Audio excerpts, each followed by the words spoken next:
Welcome to the Widowed Mom Podcast, episode 213, an interview with Corinne Crabtree. Welcome to the Widowed Mom Podcast, the only podcast that offers a proven process to help you work through your grief, to grow, evolve, and create a future you can truly look forward to. Here's your host, Master Certified Life Coach, Grief Expert, Widow, and Mom, Krista St-Germain. Hey there, welcome to another episode of the podcast. I've got a good interview for you today. I almost called it Weight Loss, an interview with Corinne Crabtree, but I decided not to because we covered so much more than weight loss. If you know Corinne Crabtree, you know that that is her area of expertise, and I will let her tell you her story. It is an amazing story, but I want you to listen whether you're interested in weight loss or not, because there are just so many gems in what Corinne shares, and her story is so relatable. So often I hear widows out there who limit themselves based on their education or their experience, or, they want to do things that they've never done before, but they don't allow themselves the possibility to learn by doing. They don't allow themselves the possibility to just get out there and figure out how to serve in the way that they want to as they go. And Corinne is a brilliant example, not only of someone who teaches weight loss masterfully and has lost over 100 pounds and changed her whole life and health and the way that she talks to herself, but she's a tremendous example of somebody who just figures stuff out as she goes. And so I'll let her tell you all about the story, but really rewarding to have a conversation with her. She's somebody I very much admire and appreciate and just love for her authenticity, for the mark that she's making on the world, for the example that she sets to other women about how you can be yourself and create something that you want that's way bigger than you ever dreamed possible. So I hope you love my interview with Corinne Crabtree. And with that, we'll jump in. Welcome, Corinne Crabtree, to my podcast. I'm very excited that you're here. I'm excited to be here too. We've been friends for a long time now. From my end, I feel like I've known you probably a lot longer than you've known me. But yeah, I went from I think I'll do her free course to, really a whole life change, and then having you as a colleague and a friend. It's been a wild ride. It's fun. We've been able to spend, I guess, more time together since we are both co-instructing and stuff. And literally, I tell people all the time, you are a wickedly smart coach. Thank you. I watch every call you do. You're just a great coach. I appreciate that. Well, so some of my listeners are going to know who you are. Some of them have no idea. So talk to the people who have no idea. Tell them a little bit about who you are and what you do. Yeah. So I grew up, number one, extremely poor. And because of a lot of the poverty that I was in, my mom was 17 when she had me. She was 19 when she had my brother. And by 21, she was divorced from my dad. And so she didn't have an education. She was trying to raise two kids. And so we just ate crap all the time. We literally lived in drive-thrus when I was a kid. And if we weren't eating in a drive-thru, we probably didn't have a meal. There was a lot of missed meals, a lot of eat all you can at a buffet because I don't know when we're going to eat again kind of situations. By the time I was 9, I had gained significant weight. And then I battled with my weight all of my life. And it was just tough. It felt like I was never going to solve the problem. I ended up getting married in my late 20s, and we immediately decided we were going to have a baby. And, I wasn't even thin when we got together, but, having a baby on top, I was well over 250 by the time my child was born. Mm-hmm. Well, unlike what the doctor, everybody was just and you start nursing, it's just all going to come off. Mine was brick and mortar, and Logan nursed like a Jersey cow. So I was where's my magic weight loss? It never happened. I also simultaneously, throughout the first year of his life, not only was I nursing and not losing weight, I was hitting postpartum depression. I had suffered with depression as a child, all the way through my teens, pretty severely. And it came roaring back that year. And then just this one day, I was literally I just felt like I was in the depths of despair. Logan was playing in the floor. he toddled over to me as little babies do. And I could tell he wanted to play. And I said, Mommy's too tired to play. And it was 10 o'clock in the morning, watching The Price is Right, laying on the couch. And I started bawling because I remembered my entire growing up, my mother said that to me thousands of times. And, as a kid, I always thought, because my dad had abandoned us, I just thought, like, she must not love me. I'm not important. I'm not good enough, whatever it was. She was working 2 to 3 jobs most of the time. She was legit tired. I wasn't. I was tired of my bull crap. I was tired of being overweight.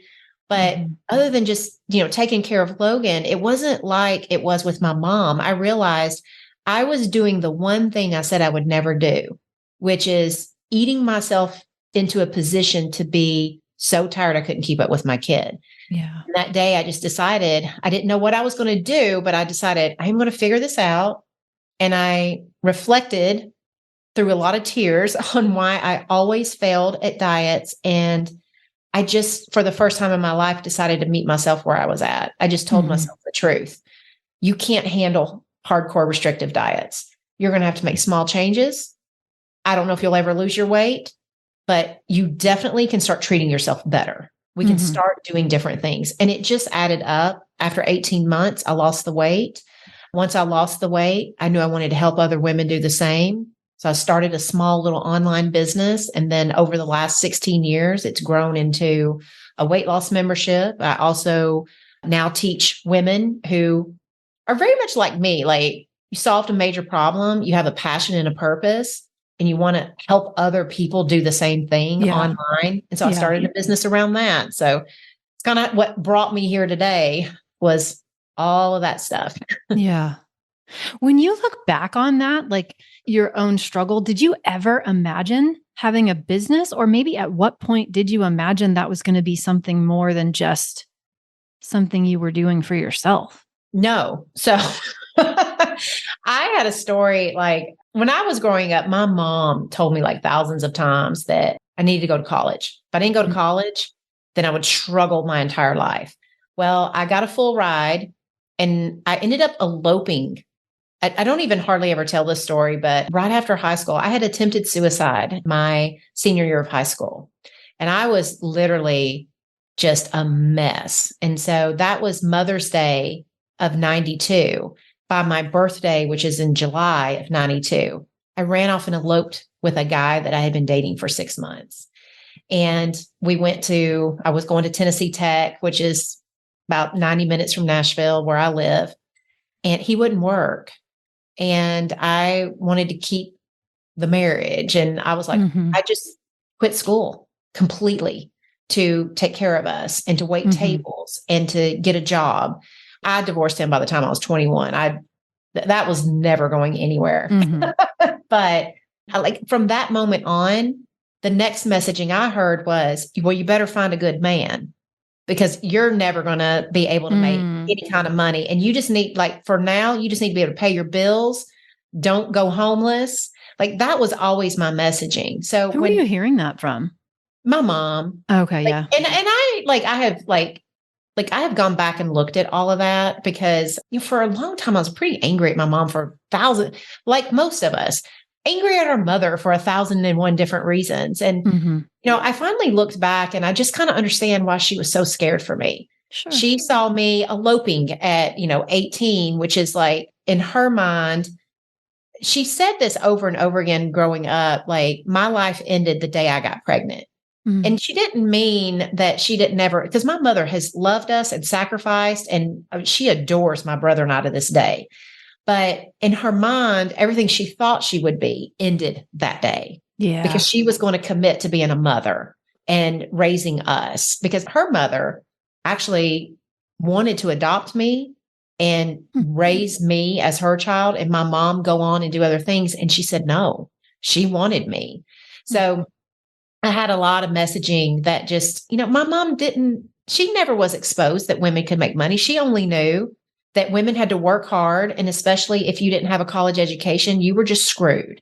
Yeah. So when I lost my weight, number one, I just want to tell everybody, any success story you ever hear about, whether they are a success in weight loss or success in business, rarely start on day one going like, this is the day I do it all. This is the day, like I can just see my future. I'm all the things. Most of us start with no idea on how to even visualize that we could be successful. And we, especially if you've never done it before, like don't think there's something wrong with you because you doubt, or that you don't think it can happen, or you can't even picture that level of success. Or even that you don't know what you want. Right. Right. I think sometimes we think that's just supposed to, like, the clouds are supposed to part and sun is supposed to shine down. And like, we're supposed to be, this is my next vision for my chapter of life. And if I don't have that, then something's wrong with me. Yeah. But like at a certain point, at least for me, I wasn't really taught to dream past marriage and children. Right. And like for me, like when I think about when I started like helping women lose weight, in my mind, like literally the biggest I could dream is like, I bet I could make enough money to buy tights, gym trainers. Like it just was, I knew I wanted to help women lose weight, but I wasn't sitting there thinking about, all right, and now I'm going to grow this into an 8-figure business one day. Right. I wish that I'd had that in me, but I had never been exposed to any of that stuff. I just knew what I wanted, like what I felt a calling to do. And I got busy answering the call. And then the more I kept doing that, the more I was getting exposed to people who had bigger ideas or bigger thoughts about what could be done. Like when I started my business, I naturally had to start learning like, all right, well, how do you do some of these things? Like, how do you get people on an email list? I didn't even know how to do that. But as I would read about that stuff, I would also learn about what was possible in an online business. And so you just, I don't think you have to know it all. You don't have to know where you're going.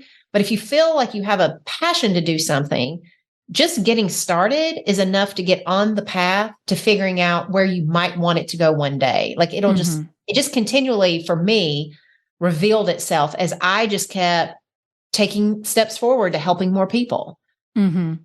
Yeah.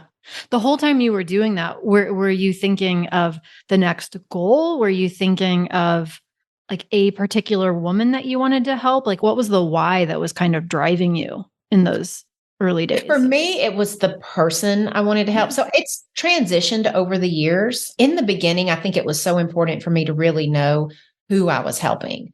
I had a passion for women that had struggled with their weight all of their life.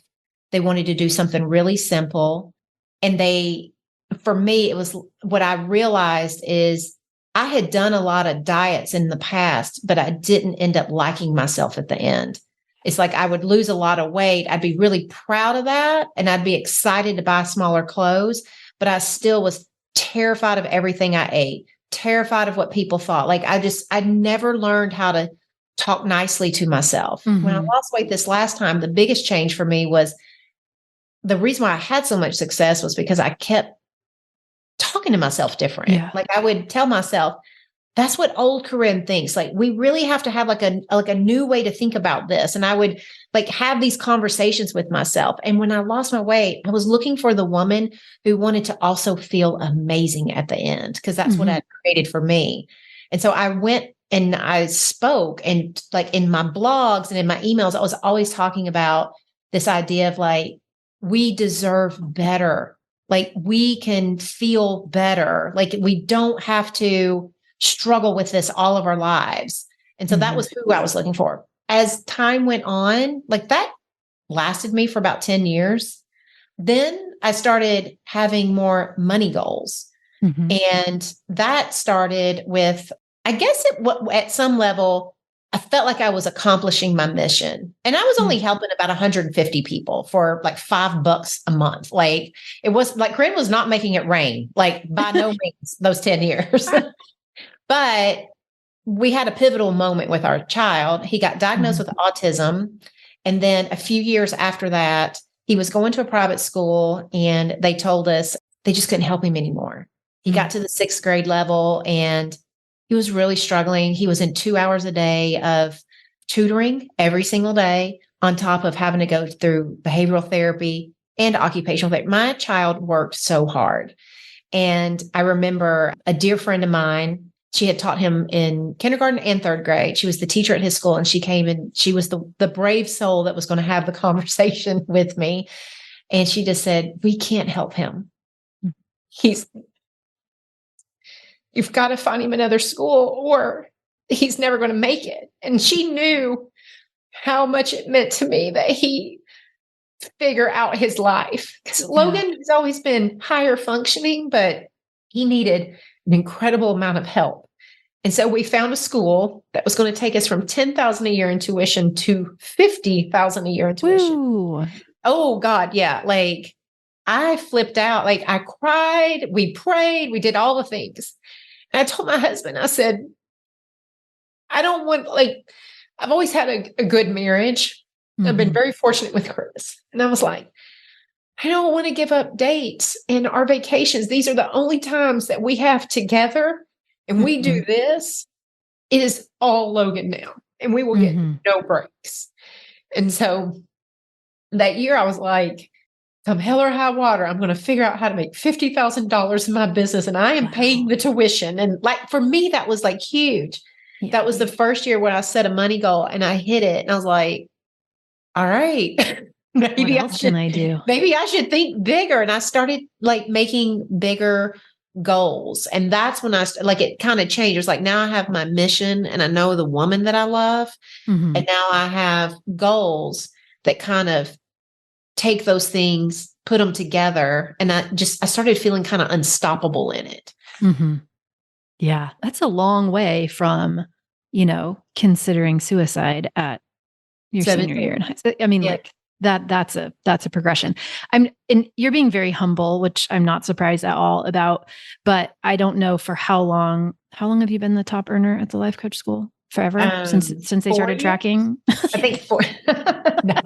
Actually, Chris Plackey was beating me for a couple of years. Oh, yes. She was one of my goals. I remember being on stage the first year I won, and I started crying, and I said, I just have to apologize to Chris Plackey. My goal all year long has been to beat you. But 4 years running now, so. Yeah. Which, if you've pretty much you kind of probably know how Chris Plackey was a big motivator for you at that point when she had it and you wanted it. But I wonder if you could ever really appreciate the amount of people who have gone behind you and looked at you like me, right? And said, if that woman, she can do it, which means like, maybe I can do it too. Right. I hope so. I don't think so. I don't think I think about it too much, but one thing that is really important to me. So forever, my mission, like I have a mission statement, like most companies do, but it's really personal to me. For the weight loss side was to teach every woman how to lose her weight for good and feel amazing as she deserves. Yeah. And then when I started my business membership, I don't even remember what course I was taking. I was taking some course about starting, a business membership, just like everything I do. I want to do something new. I go back to beginner level and I like learn everything from the ground up. And they said something about having a personal mission statement. And I was like, what? I just never thought about Corinne having one. And for me, what makes it so personal is I want to help women break generational curses of health and wealth. That's the two things that I have solved for myself. And I want it for other women. I want it as bad for them as I think as I've ever wanted it as for myself. Yeah. Yeah. For me, it's like, as I look at you, it's not just, the money is impressive, right? The empire, of course, that's impressive. And you don't really see a lot of women doing that. But for me, it's so much more than that. It's here's a woman who is authentic, who is purpose-driven, who is heart-centered, who every time you talk to her, she's probably going to cry because she cares so much about you and about what she does. Right. And so like to see an example of someone who is so unapologetically herself, also such a perpetual learner, right? It's not, yes, the money is amazing, but it is just so much more than that. It is who you are and how you move through the world. Right. That is just, to me. Yeah. And so people ask me all the time about like just being myself. I will tell all of you, it evolved into this. That is not the story that I had when I was a kid. I had a lot of abandonment issues with my dad. I spent all of my middle and high school years desperately trying to fit in because everyone bullied me. I was so overweight. I was always trying to find my spot. Even in my 20s, I was always trying to figure out like I've always been, I guess, funny, and I will just say what's on my mind. But I was not like I am today, where I feel like I'm brave enough to put out my honest opinions. Like back then, I would be really funny and I would say stuff like just, whatever came into my head. But it wasn't always because it was my honest opinion. It was more about like, this feels like it's okay to say this now. Yeah. I think it's a learned thing for me, but I definitely do I like just putting myself out there, number one, because it's too fucking hard to be anybody else, honestly. Yep. Like I spent a lifetime trying to do it. It led to suicide. It led to being over 250 pounds. It led to terrible relationships with men. Like my 20s, I mean, I dated some losers. Hopefully they're not listening to your podcast. I doubt it. But I doubt they are. But I think when I got to my 30s, and I was kind of figuring out like who I was going to be, like as I was starting my little business and I'd lost my weight, I really just saw that being myself made a better life for me. Yeah. And I'm also very fortunate that my husband is, love him or hate him. Like I didn't like him when we first met. Like I just thought he was a total douche. I was like, this guy, like, I don't know who in the world likes him, but everybody stay away. And then next thing you know, we're married. That's awesome.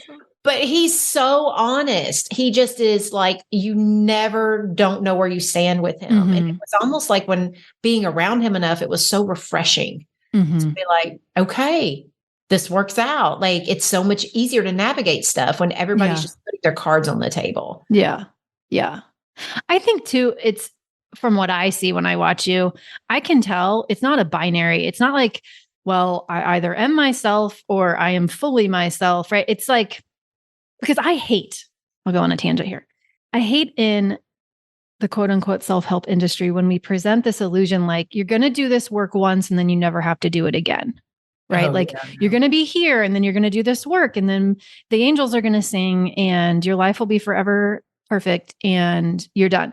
Right. And so I would love for you to speak to that actually. Like what has the progression been like of specifically your self-talk? Like how have you learned to talk to yourself, be kind to yourself? And how has that changed as you have reached new levels of success and faced new challenges, done new things? Yeah. When I first started like losing weight and stuff, I got really good, and I still do this today, but I got really good at noticing when I would think stuff and I'd be like, oh my God, that sounds like the old me. And I called it old Corinne a lot. I would say like my best story is there was this day I was about halfway through my weight loss journey. I was desperately trying to crack 200. And if you've ever weighed over 200, you know how important getting into Wonderland is. Like sometimes people are like, what's Wonderland? It's like when that number starts with a 1, it's like you have arrived on that day. Well, I'd been trying and I had like this 6-week stall. And let me just tell you, Krista, I was like doing all the things, as we say in quotes, but I legit was. I was like training for a triathlon. I was going to a swimming pool each day with a book in a Ziploc bag, looking at it on the edge of the Y, reading about how you swim because I didn't know how to swim. And I had to like learn from a book. So I was like doing all these things. And then I was eating better than I'd ever ate. I'd give up so much of my fast food habit. And it wasn't that I was eating ridiculously healthy. It was like I no longer ordered pizza because I had a bad day. Like I had just transitioned, like I had really learned how, like when I have a bad day, go to bed, like get some rest. And so I loved this person I was becoming. So anyway, 6 weeks in, that scale had not moved. It was just at 201, like teasing me every single time. And this day I was like, this, if this scale is not moving, I might as well just go out to eat tonight. Like this whole like old Corinne stuff came on and it was like a tornado siren went off. I remember standing there going, no, like That's what old Corinne does. And like, we have to keep going. There's no way you'll lose your weight if you decide to eat tonight over the scale. It only makes sense. You got to keep going. And so I was just like, we're just going to keep doing what we're doing because our life is better. It was like the first time in my life when I was trying to lose weight, I realized my life's better because of the changes I'm making. And I want more of that. I don't want just what the scale is saying. So I was able to be disappointed, but not devastated in that moment. Then like over the years, like I just kind of kept using that like old Corinne versus new Corinne. And today, like I told my members this last week, I have terrible body image days. Sometimes I wake up, I go look in the mirror and I'm like, fuck me. Like all those years you were overweight. Like I'm fixing to be 49. My legs look like that of a 70-year-old. Like they're just loose skin and everything. And that's not easy to see. But in those moments, like I've just gotten so good at saying like, yeah, you're disappointed. No, you're probably never going to like these legs and that's okay.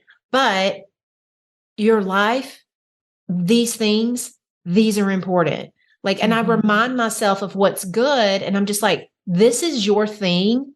Like we all have that you just don't like, but we're not going to like stop living our life over it. And we're not going to eat over it. And we're not going to dwell on it all day. It's just not worth it. So I think for me, I've dropped the expectation of loving every part about myself. I think in a lot of self-help, it sounds as if you're going to uncover things and you're going to put it to bed and never think about it again. It's like, no, for me, I have resolved a lot of things in my life, but I still get hurt every now and then. Like I catch even as much work as I've done on my mom, every now and then she'll say something and little Corinne gets triggered.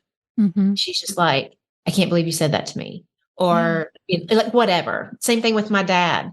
You know, I talk to my dad now sometimes, but that person, like in my head, I get hurt sometimes. And I'm just like, this is probably normal. Like, that's where I think that's where I'm at in the whole self-help world. I'm like, I take what's good and natural and I like ride that like an old horse. I'm like, let's go. And then I take the other part. I think I take it with grace now and compassion. Yeah. You don't not expect your brain to offer you things that aren't. No, I'm never surprised at the host of doo-doo my brain can offer out. Yeah. But it sounds like you're really just good at normalizing it and not listening so much. Yeah. I just don't give it all the oxygen in the room. It's like, it comes through and I just usually tell myself, it's all right. Today's just one of those days. Like everything just feels so hard today. It's okay. Because I think what I have done is rather than trying to like have pure thoughts, I think for me, it's just, there's been some relief in just saying, there's just some days that are hard. And that's just the way it is. But like, I know that I am going to keep going. Like I never tell myself like, oh my God, that means I won't be able to do this. And I'm like, no, that does not mean you won't be able to do this. It just means you have to today make yourself do it. We're really good at making ourselves do shit sometimes. Yeah. You know? Yeah. I think for me, I've noticed like the more success I experience, the more I notice the same thoughts show up, but like just in different places. Right. And so it's like this constant muscle that I'm exercising of how to create safety for myself in the midst of uncertainty, in the midst of fear, in the midst of like bigger risk or, more stuff. But it's not ever something where I think anymore that I'm going to arrive at and be done with. I just see it as like, yeah, of course, like my fear brain is going to always offer me that the sky is falling and we're unsafe. And my job is to notice that and comfort myself and, create the safety that I can create for myself in service of what it is that I want to do next, instead of just crapping on myself and saying, well, there must be something wrong with you because you're a life coach and yet still you are, not having quote unquote solved it. It's not a linear thing. You don't just get there. It's perpetual work. Probably my biggest thing is worrying about what other people think of me. And I think it's such ingrained in me from when I was a child. I worried so much about what people thought about me that I get activated in that even now. Like when we were talking earlier about being yourself, it's not easy being yourself. Like I think everybody, I think they see me because I'm willing to cry and I'm willing to do this stuff. It's like, I mean, I am, and I do it, but there are times it is so hard to be me.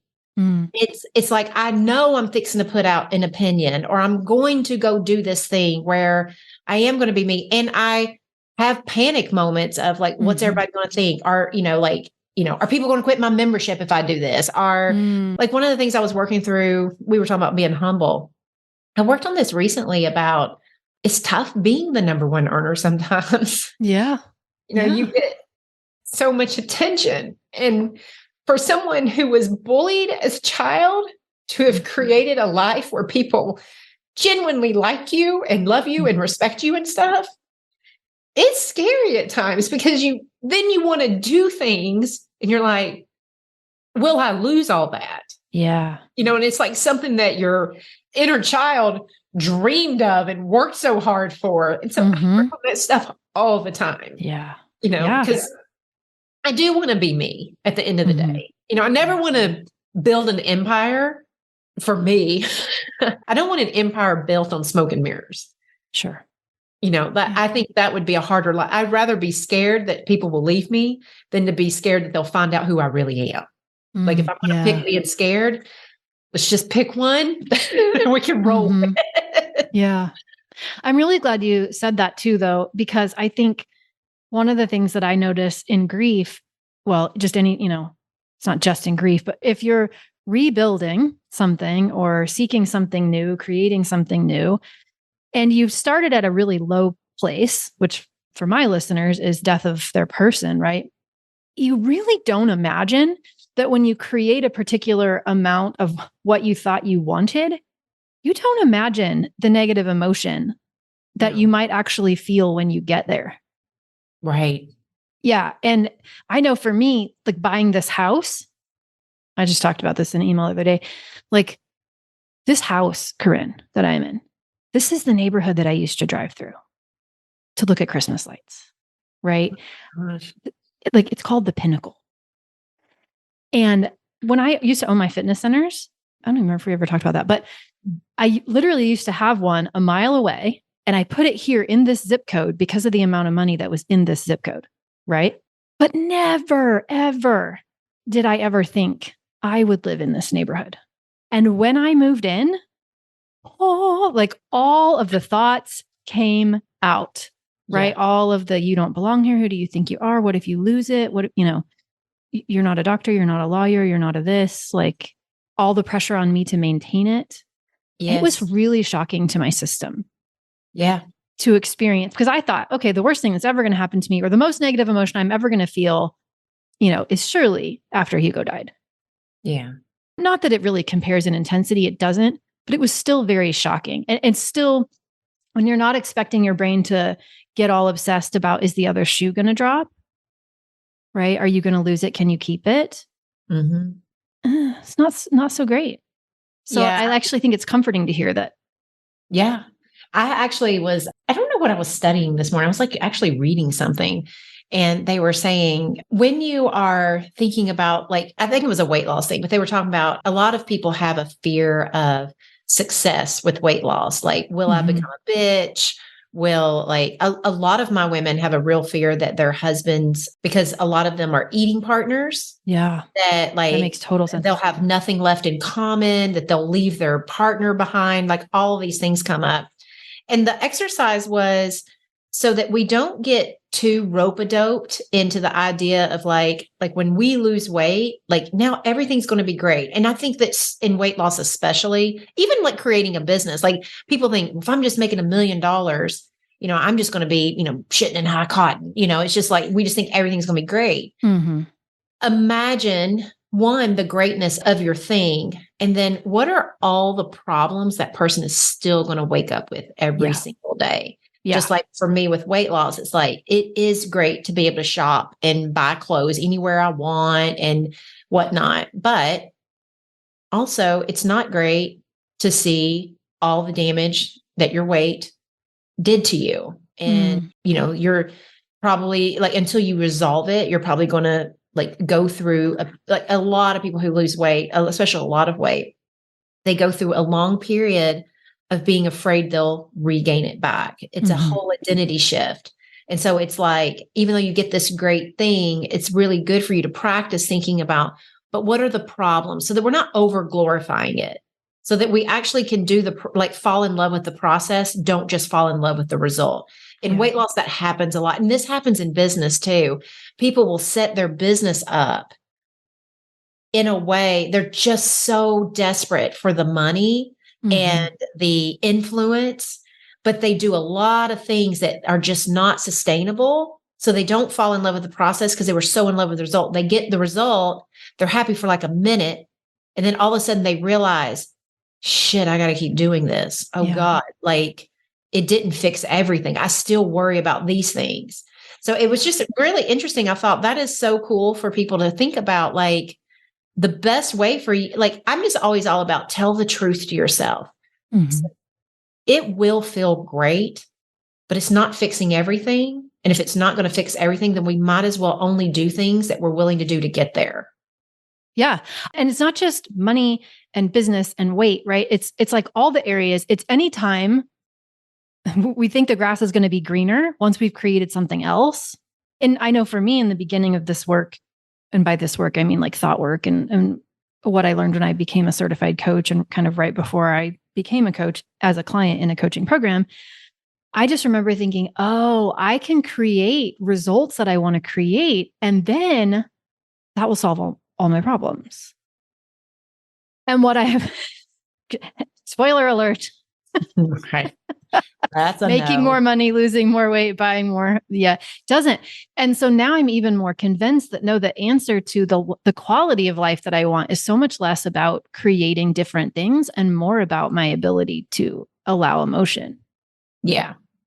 I think something that's interesting, like what you said, is when you are sitting there thinking like, this is going to solve all my problems, write out the problems you think it's going to solve. And then like literally give yourself a few days to like think of as many problems as you think, losing weight or starting a business, whatever it is, write all of those down and then don't do anything with it for a couple of days.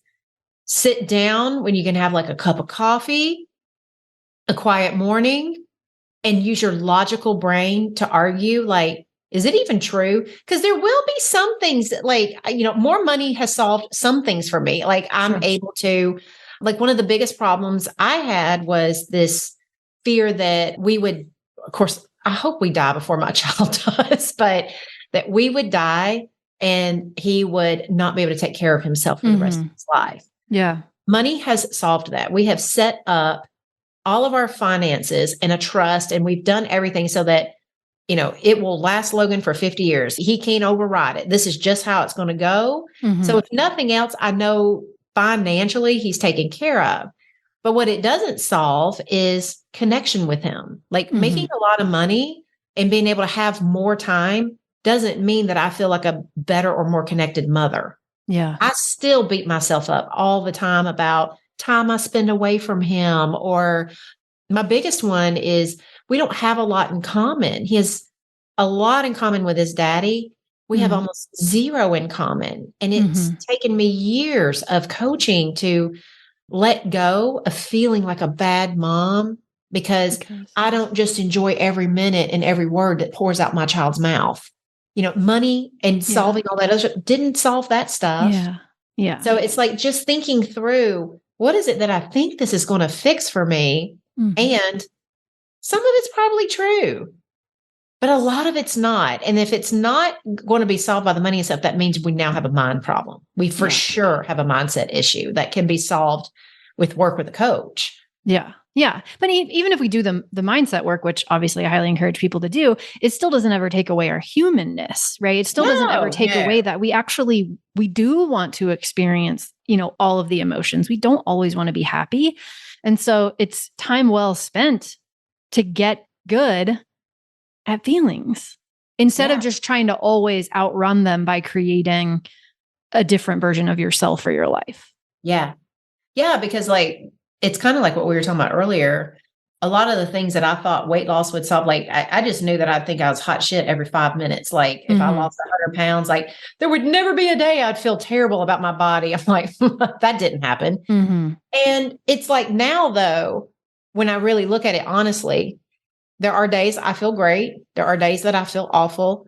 But what I also do is I never beat myself up or think it's a problem because I don't have pure thoughts about it. Yes. Like, it's that whole ability to just be like, Corinne, today is just a day. It's going to run through your mind. It's a day you're hypersensitive to yourself.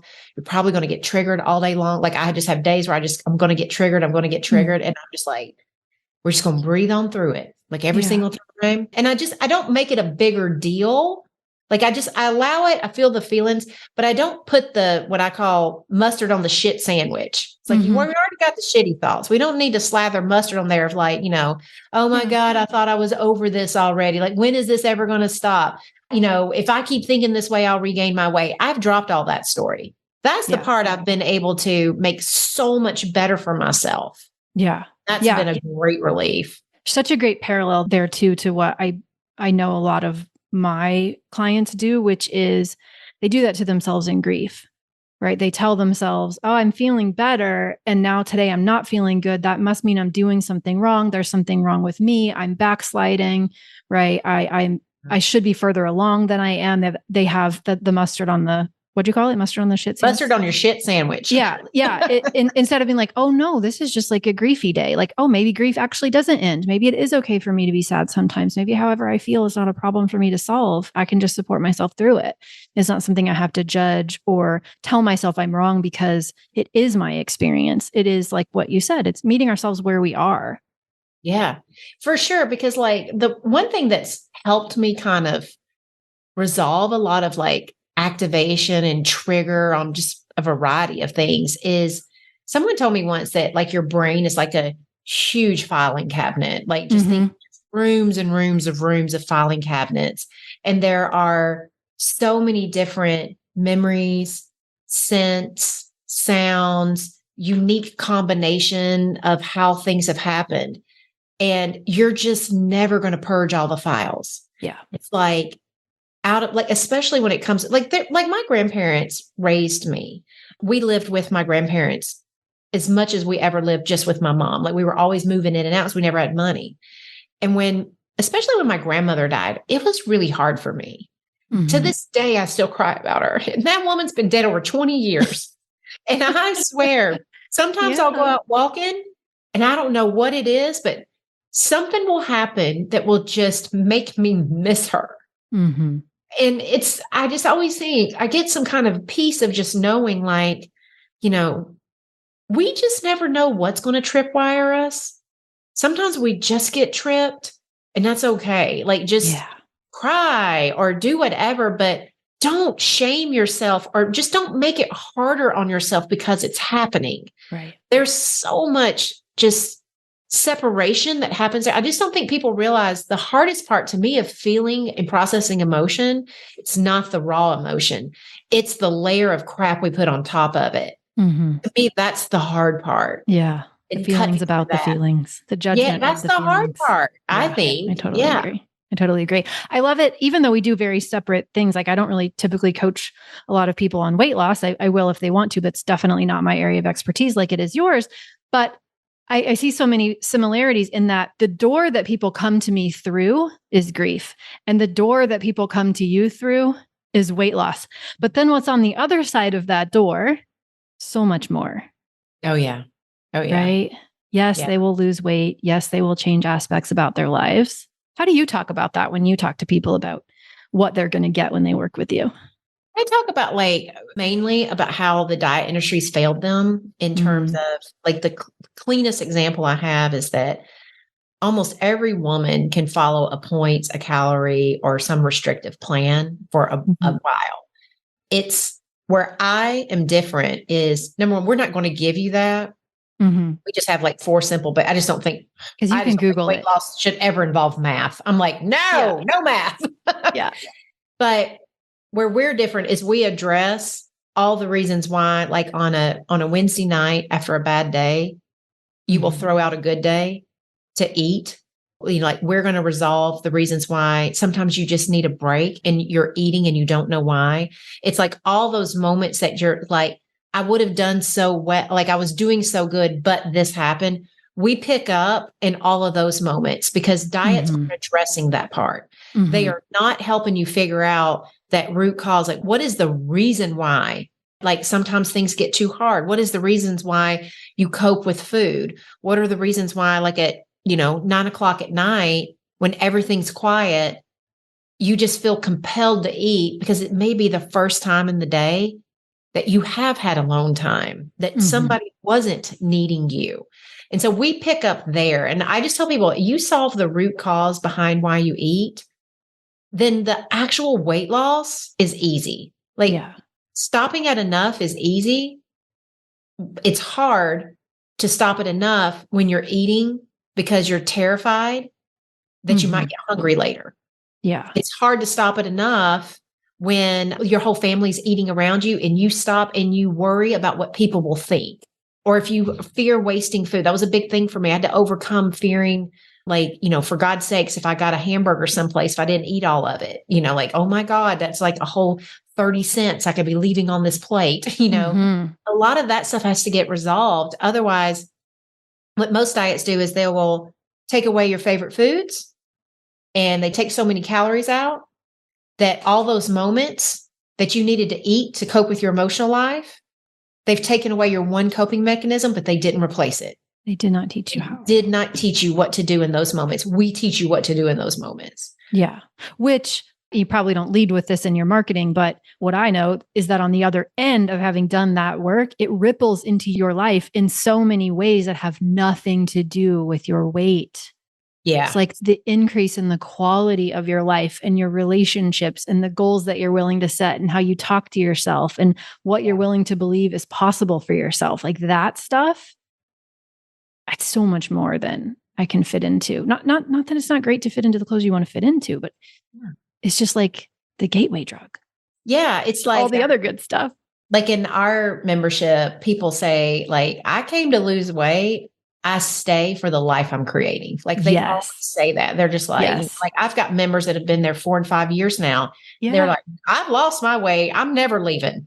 They're like, this is the best therapy I ever get. Like, that's the exact same way with my program is 6 months long. And then after that, people can stay and do another round for 6 months. We call that masters. And then if they want to keep going after masters, they can stay on a continuation. And it's the same thing where they come and they get what they came for as it relates to grief, but then they realize, oh, there's so much more here.